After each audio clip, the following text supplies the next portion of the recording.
Chapter 2. The Council with the Munchkins. She was awakened by a shock so sudden and severe that if Dorothy had not been lying on the soft bed, she might have been hurt. As it was, the jar made her catch her breath and wonder what had happened.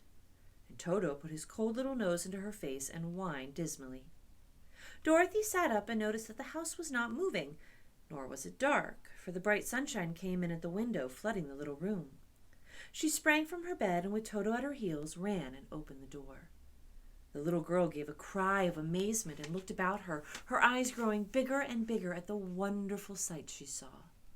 The cyclone had set the house down, very gently for a cyclone, in the midst of a country of marvelous beauty. There was lovely patches of green sward all around, with stately trees bearing rich and luscious fruits. Banks of gorgeous flowers were on every hand, and birds with rare and brilliant plumage sang and fluttered in the trees and bushes. A little way off was a small brook, rushing and sparkling along between green banks, and murmuring in a voice very grateful to a little girl who had lived so long on the dry, gray prairies. While she stood looking eagerly at the strange and beautiful sights, she noticed coming towards her a group of the queerest people she had ever seen. They were not as big as the grown folk she had always been used to, but neither were they very small. In fact, they seemed about as tall as Dorothy, who was a well-grown child for her age, although they were, so far as looks go, many years older.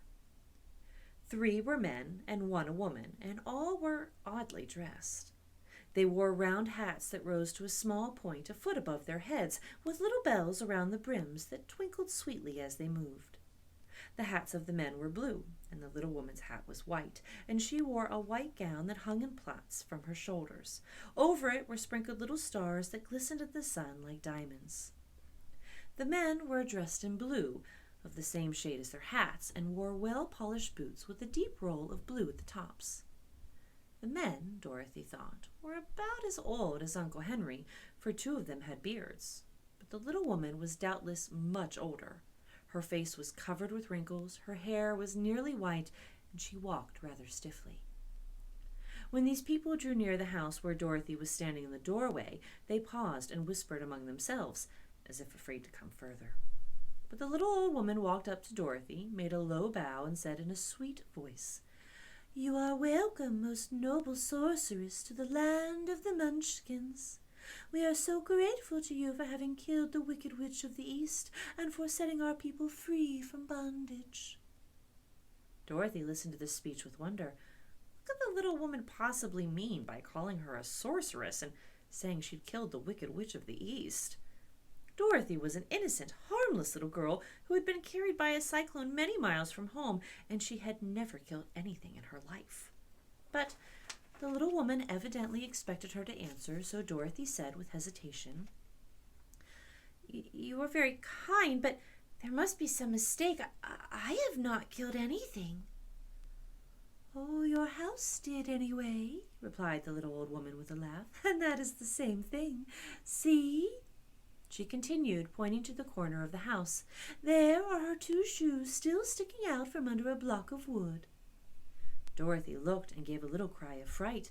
There indeed, just under the corner of the great beam the house rested on, were 2 feet sticking out, shod in silver shoes and pointed toes. "Oh dear, oh dear," cried Dorothy, clasping her hands together in dismay. "Oh, the house must have fallen on her. Whatever shall we do?"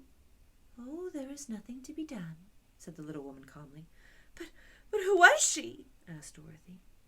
"She was the Wicked Witch of the East, as I said," answered the little woman. "She has held all the Munchkins in bondage for many years, making them slave for her night and day.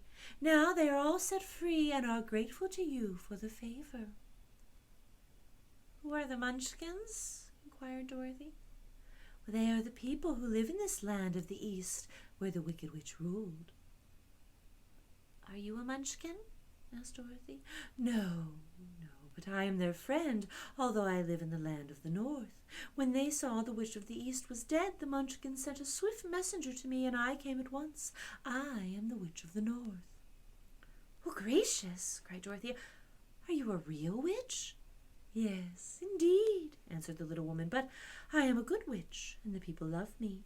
I am not as powerful as the wicked witch was who ruled here, or I should have set the people free myself." "But I thought all witches were wicked," said the girl, who was half frightened at facing a real witch. Oh, no, that is a great mistake. There were only 4 witches in all the land of Oz, and 2 of them, those who live in the north and the south, are good witches. I know this is true, for I am one of them myself, and cannot be mistaken. Those who dwelt in the east and the west were indeed wicked witches, but now that you have killed one of them, there is but one wicked witch in all the land of Oz, the one who lives in the west." "But," said Dorothy after a moment's thought, "Aunt Em has told me that witches were all dead years and years ago." "Who is Aunt Em?" inquired the little old woman. "Well, she's my aunt who lives in Kansas, where I come from." The Witch of the North seemed to think for a time, with her head bowed and her eyes upon the ground. Then she looked up and said, "I do not know where Kansas is, for I've never heard that country mentioned before, but tell me, is it a civilized country?" Oh, yes," replied Dorothy. "Well, then that accounts for it. In the civilized countries, I believe there are no witches left, nor wizards, nor sorcerers, nor magicians. But you see, the land of Oz has never been civilized, for we are cut off from all the rest of the world. Therefore, we still have witches and wizards among us." "Who are the wizards?" asked Dorothy. "Well, Oz himself is the great wizard," answered the witch, sinking her voice to a whisper. "He is more powerful than all the rest of us together. He lives in the City of Emeralds." Dorothy was going to ask another question, but just then the Munchkins, who had been standing silently by, gave a loud shout and pointed to the corner of the house where the wicked witch had been lying. "What is it?" asked the little old woman, and looked, and then began to laugh. The feet of the dead witch had disappeared entirely, and nothing was left but the silver shoes. "Oh, she was so old," explained the Witch of the North, "that she dried up quickly in the sun. That is the end of her, but the silver shoes are yours, and you shall have them to wear." She reached down and picked up the shoes, and after shaking the dust out of them, handed them to Dorothy. "The Witch of the East was proud of those silver shoes," said one of the Munchkins, "and there is some charm connected with them, but what it is we never know." Dorothy carried the shoes into the house and placed them on the table. Then she came out again to the Munchkins and said, "I am anxious to get back to my aunt and uncle, for I am sure they will worry about me. Can you help me find my way?" The Munchkins and the witch first looked at one another, and then at Dorothy, and then shook their heads. "At the east, not far from here," said one, "there's a great desert, and none could live to cross it." "It's the same at the south," said another, "for I have been there and seen it. The south is the country of the Quadlings." "I am told," said the third man, "that it is the same at the west, and that country where the Winkies live is ruled by the wicked witch of the west, who would make you her slave if you passed her away." "Well, the north is my home," said the old lady, "and at its edge is the same great desert that surrounds this land of Oz. I'm afraid, my dear, you will have to live here with us."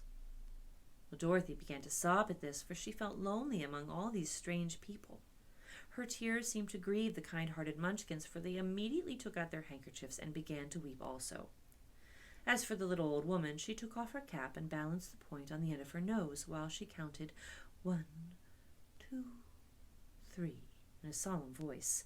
At once the cap changed into a slate on which was written in big white chalk marks, "Let Dorothy go to the City of Emeralds."